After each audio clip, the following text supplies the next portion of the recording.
Hey, good evening. Cliff Harold, your Lane County Sheriff here with an update from the Holiday Farm Fire. We were able to make some adjustments once again today to the evacuation zones, and we're really at a place now where we're just continuing to look at those real strategically to see where we can provide a little more access to homes. Again, this whole time we're trying to provide the most access to homes that we can do in a safe manner. And so a couple of things we were able to accomplish today. Specifically with respect to East Springfield Thurston, we were able to reduce that level 1. So dropped a whole lot of homes outside of the level 1 at this point.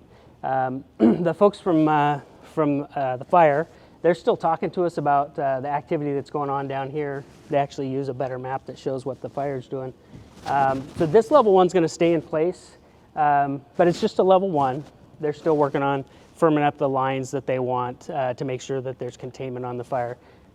So this is going to stay a level 1, but Springfield has dropped out.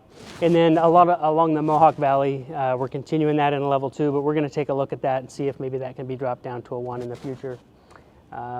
Also, with respect to access along Highway 126, we looked at that again real strategically to allow a little more access a little farther up. That access is limited to residents only, and so you're still going to have to demonstrate that you're a resident up the river within the allowable area. You're going to have to show that in Walterville before you can proceed past Walterville. And so it's a little complicated to try and explain on this video, so I really want to encourage you to go look at the most recent map on the Lane County website. As soon as you go to the Lane County website, there's a yellow banner up at the top for fire information, and then you can access the most up-to-date map there.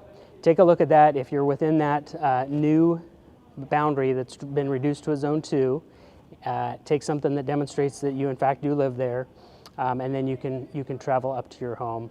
We do ask that you avoid going through Walterville anytime between 7 and 9 in the morning and the same times at night, because there's a lot of fire apparatus that's shift change and they're trying to get through there. So we ask that you avoid those times. And then 2, once you're up there, you really, if you're up there and you're in a Zone 2, you really just need to stay home. This is us making every effort to get you access to your home. But what we don't need is people traveling up and taking a look and seeing neighbors' homes. And we are still doing a lot of high visibility patrols up there. And so if you're wandering around looking at other stuff, you can expect to get stopped by either a Lane County Sheriff's deputy or one of our many law enforcement partners that are up there helping us.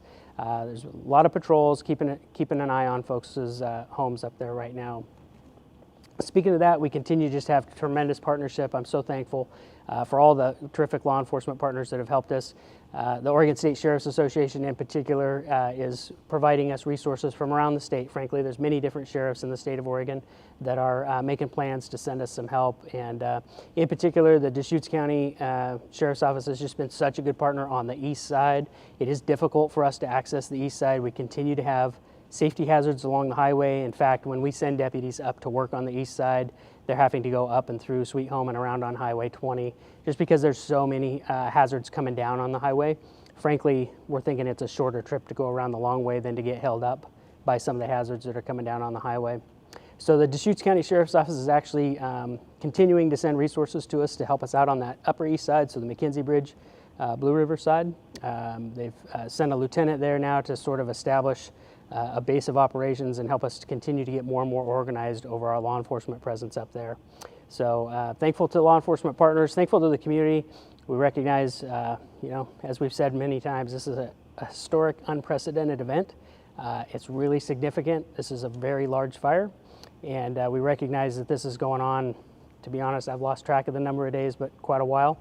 And so we know that, we just appreciate the community understanding that we have to control this access, and we're trying to get you into your homes as quick as we can. So thank you.